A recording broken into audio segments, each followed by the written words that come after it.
오늘은 민수기 2장 1절에서 34절의 말씀을 가지고 하나님의 공동체라는 제목으로 말씀을 나누고자 합니다. 어떠한 공동체, 모임, 조직은 존재 목적이 있고 그 존재 목적에 맞는 그 안에서의 규칙이 존재합니다. 한 가지 예를 들어보겠습니다. 공동체 이름이 더시티 사랑의 교회 청소년부 섬김이 모임이라고 해보겠습니다. 이 공동체는 더시티 사랑의 교회 청소년부에 소속되었으며 청소년부 부서와 아이들을 섬기는 사람들의 모임입니다.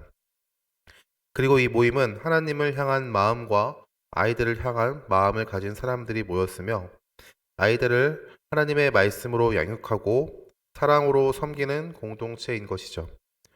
이 공동체의 존재 목적은 청소년부와 청소년 아이들이 하나님을 향한 바른 신앙으로 성장할 수 있도록 섬기는 것입니다. 그리고 이 공동체의 규칙은 아이들의 신앙의 본이 될 수 있도록 주의를 지키고 말씀을 공부하고 기도로 아이들을 섬기기를 힘쓰는 것이죠. 이처럼 어떠한 공동체, 모임, 조직은 존재의 목적이 있고 그 존재 목적에 맞는 그 안에서의 규칙이 존재합니다. 이러한 모습은 오늘 말씀에 나오는 이스라엘 공동체 내에서도 존재했습니다. 많은 상황 가운데서 오늘은 하나님께서 이스라엘 공동체가 진영을 갖추는 것에 대해서 말씀하십니다. 1장에서는 이스라엘 백성의 인구 수를 셈할 것을 명령하셨습니다. 그리고 2장에서는 레위 지파를 제외한 나머지 12지파의 진영에 대해서 말씀하십니다. 그리고 내일부터 살펴볼 3장에서는요. 레위 지파가 해야 하는 일, 그리고 레위 지파가 어떠한 진영을 갖추고 진영을 유지하고 있는가에 대해서 말씀하십니다. 오늘은 레위 지파를 제외한 12지파의 진영에 대한 말씀입니다. 하나님께서는요, 오늘 12지파가 진영을 갖추는 모습을 통해서 우리에게 세 가지 메시지를 허락하십니다. 첫 번째는 하나님의 공동체는 하나님 중심의 공동체라는 사실입니다. 오늘 말씀 2장 2절의 말씀을 보면 이렇게 말씀하고 있습니다. 이스라엘 자손은 각각 자기 진영의 군기와 자기의 조상의 가문의 기호 곁에 진을 치되 회막을 향하여 사방으로 치라. 여기서 우리가 이 문장에 좀 집중해 보기를 간절히 바랍니다. 회막을 향하여. 하나님께서는 회막을 향하여 진을 치라고 명령하셨습니다. 여러분, 회막이 무엇입니까? 회막은 하나님 여호와께서 임재하시는 장소입니다. 이스라엘 12지파는 하나님께서 임재하시는 회막을 중심으로 진을 쳤습니다. 제가 나눠드린 그림을 보면 좀 이해하기 쉬울 텐데요. 레위 지파를 제외하고 보면은 12지파는 모두 회막, 하나님께서 임재하신 곳을 향하여 진을 쳤습니다. 이것은 하나님의 명령이었습니다. 이 말씀을 통해 우리는 하나님의 공동체의 중심이 무엇인지를 다시 한번 깨닫게 됩니다. 하나님의 공동체는 그 중심은 사람도 아니고 일도 아니고 돈도 아닙니다. 세상의 명성도 아니고 세상의 지위도 아니고 인기도 아니고 권력도 아닙니다. 하나님의 공동체의 중심은 오직 하나님 예수 그리스도인 것이죠. 예수 그리스도의 몸된 교회는 예수님이 중심인 교회가 되어야 합니다. 교회는 예수님이 중심이 되어야 하는 것이죠. 우리가 가끔 착각하는 것이 있는데 목회자 중심, 리더 중심이 되는 공동체라는 표현을 사용하고 합니다. 물론 공동체의 리더가 필요합니다. 그 리더를 중심으로 그 공동체가 그 공동체의 목적에 맞게 방향성에 맞게 나아가는 것도 매우 중요한 것이죠. 교회는 목사님의 목회 철학과 방향성을 가지고 나아가고 있습니다.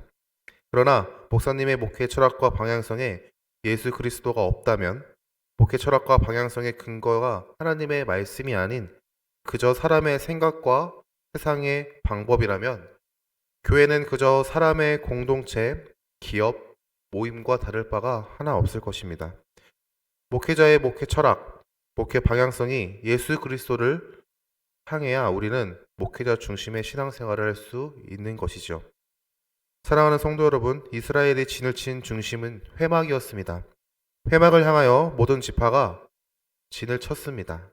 우리 더시티 사랑의 교회가 하나님을 중심으로 하는 공동체가 되기를 소망합니다. 주님의 몸된 교회, 교회의 머리이신 예수 그리스도께서 우리의 중심이 될 수 있기를 간절히 소망합니다. 그럴 때 우리는 건강한 신앙과 건강한 공동체 그리고 건강한 교회를 누릴 수 있는 줄 믿습니다. 두 번째로는 하나님의 공동체는 질서가 세워진 공동체, 질서가 세워지는 공동체라는 것입니다. 제가 나눠드린 그림을 보면은 좀 더 이해하기 쉬울 것입니다.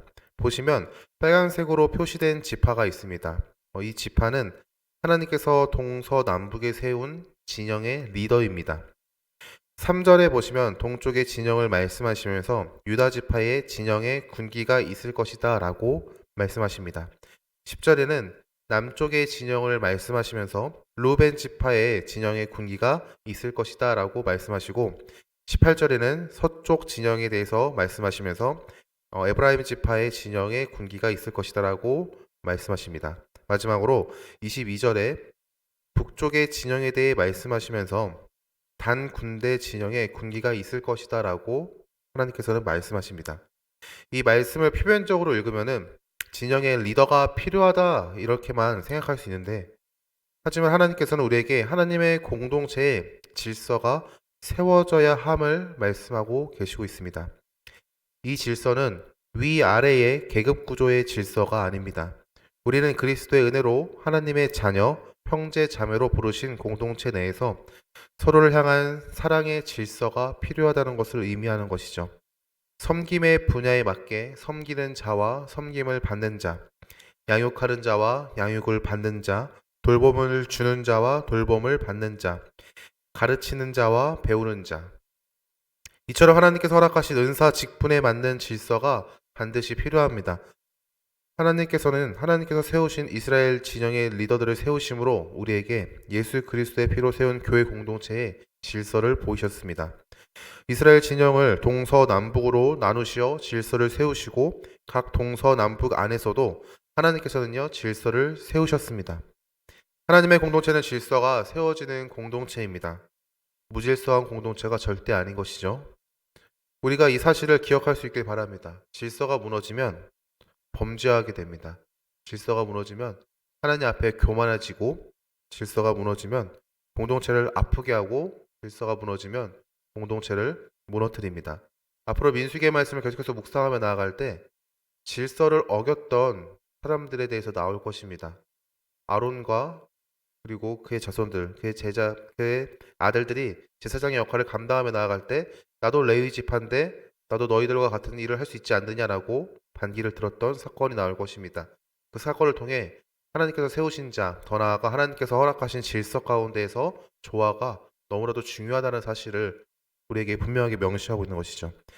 하나님께서 허락하신 공동체의 질서를 세우신 하나님을 기억하며 그 질서를 따라 허락하신 공동체 안에서 하나님의 은혜를 누릴 수 있는 더시드 사랑의 교회 성도님들 될 수 있기를 간절히 소망합니다. 세 번째로는 하나님의 공동체는 화평을 도모하는 공동체라는 사실입니다. 마지막으로 하나님께서는 이스라엘 진치 모습을 통해 우리에게 화평을 도모해야 한다는 것들을 분명하게 보이셨습니다. 제가 나른 그림을 보시면은 동쪽 진영에는 유다, 이사갈, 스불론 지파가 있습니다. 이 세 지파는 모두 레아의 넷째, 다섯째, 여섯째 아들의 자손들입니다.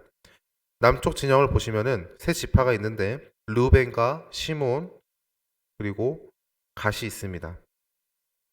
르우벤과 시므온은 레아의 첫째와 둘째 아들의 자손이고 갓은 레아의 시종 실바의 첫 번째 아들의 자손입니다.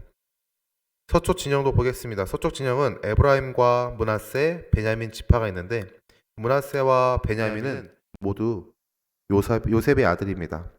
즉 서쪽의 진영에 있는 지파들은 모두 라헬의 아들의 자손들인 것을 우리가 확인할 수 있는 것이죠. 마지막으로 북쪽은 단과 아셀, 납달리 지파가 있습니다. 단과 납달리 이 둘은요 라헬의 시종 비라의 첫째와 둘째 아들입니다. 그리고 아셀은요 레아의 시종 실바의 둘째 자녀인 것이죠. 즉 그들은 모두 시종의 자녀들로 구성되어 있음을 우리가 분명하게 알 수 있습니다. 이것으로 보면은 하나님께서 동서남북 진영에 어머니가 같은 아들의 자손들을 그리고 지파로 묶었다는 사실을 알 수 있습니다. 북쪽 진영은 종들의 아들의 자손들로 진영을 뿌리셨다는 것을 우리가 알 수 있는 것이죠. 그리고 이것을 넘어서 동서남북 진영에 세워진 리더들을 보면은 하나님께서 우리에게 허락하신 세밀한 손길들을 확인할 수 있는데요. 동쪽 진영의 리더는 유다입니다.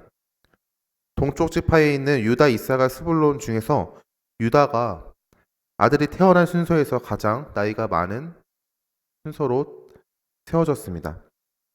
제가 나눠드린 그림의 밑에 보시면은 자녀들이 태어난 순서가 기록되어 있는데 르우벤, 시므온, 레위, 유다, 단, 납달리, 갓, 아셀, 이사갈, 스불론, 요셉 그리고 베냐민입니다.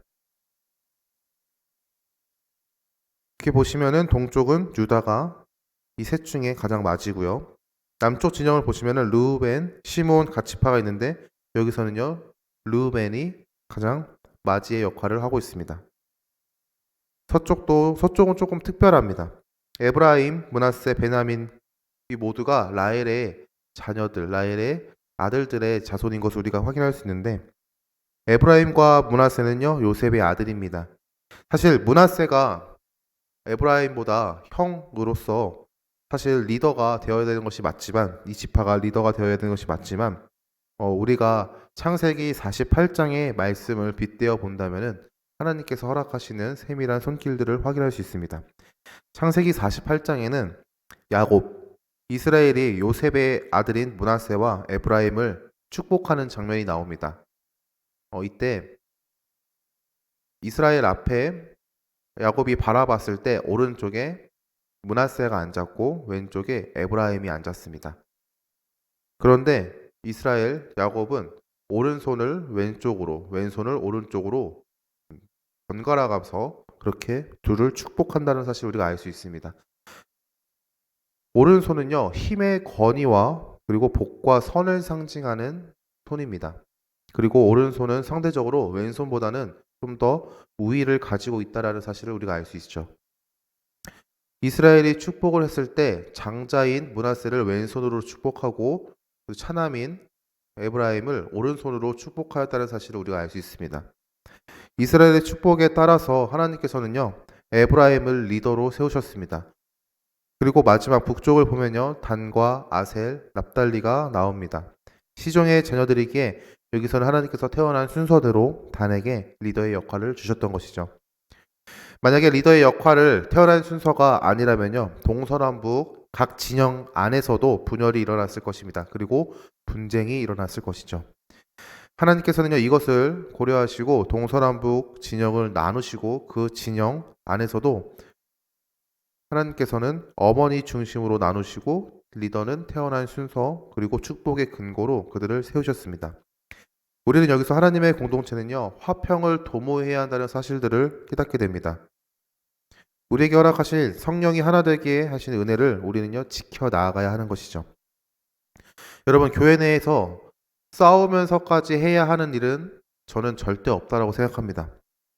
진리를 지키는 투쟁이 아니고서야 우리는 서로 양보하고 서로 이해하고 서로 용서하고 서로의 허물을 덮고 사랑하기에 힘써야 하는 것이죠. 성령이 하나 되게 하신 그 은혜를 지켜 나아가야 하는 것입니다. 하나님께서는요 이스라엘 진영을 보이시면서 우리에게 화평을 도모할 것을 말씀하십니다. 우리 더시티 사랑의 교회가 진리를 위해서는 투쟁하고 싸우지만 그 외의 것에 있어서는 서로를 사랑하고 양보하고 이해하고 허물을 가리고 사랑으로 섬길 수 있는 공동체가 되기를 간절히 소망합니다. 하나님께서 우리에게 그러한 은혜를 허락하셨습니다. 그리고 그렇게 행할 수 있는 능력을 우리에게 허락하실 줄 믿습니다. 말씀을 마치도록 하겠습니다. 이스라엘의 회중을 향하여 진영을 갖추었습니다. 하나님이 중심이 되는 공동체였습니다. 그리고 이스라엘 진영은 하나님께서 세우신 질서를 따라 진영을 갖춘 공동체였습니다. 하나님께서 세우신 질서를 세우는 공동체였던 것이죠. 마지막으로 이스라엘 진영은 화평을 이룬 공동체였습니다. 하나님의 공동체는요, 화평을 도모하고 추구해야 합니다. 우리가 새해를 맞이했습니다. 하나님께서 우리에게 이러한 공동체의 모습을 원하시는 것은 아닐까라는 생각을 해보았습니다. 하나님이 중심이 되는 공동체, 하나님께서 세우신 질서를 우리가 바로 세우고 지켜나가며 그 안에서 함께 기뻐하고 감사하는 공동체. 하나님께서 세우신 화평을 도모하는 공동체. 우리가 그러한 공동체를 이루길 소망합니다. 우리 교회가 그러한 공동체가 되기를 간절히 소망합니다. 하나님의 은혜를 따라 이러한 공동체를 만들고 기쁨을 누리며 나아갈 수 있는 더시티 사랑의 교회 성도님들 될 수 있기를, 그리고 더시티 사랑의 교회가 될 수 있기를 주님의 이름으로 축원합니다.